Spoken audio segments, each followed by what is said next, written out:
खेसारी भाई के भइल बाटे पागल के दासा, पंकज सिंह के दिदिया के बा नावल जाई तमाशा।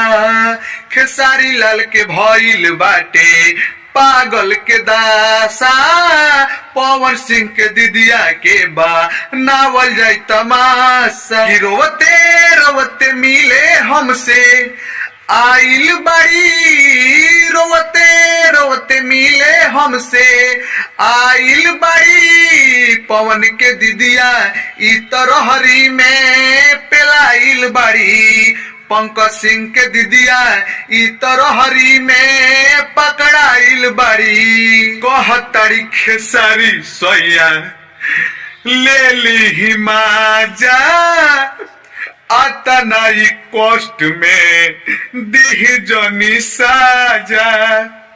कहतरी खेसारी सैया ले ली माजा, अतना ही कष्ट में दिह मत साजा। कि पवन सिंह के बहिन मिले आइल बाड़ी, हमारा खेसारी भाई से पेलाइल बाड़ी।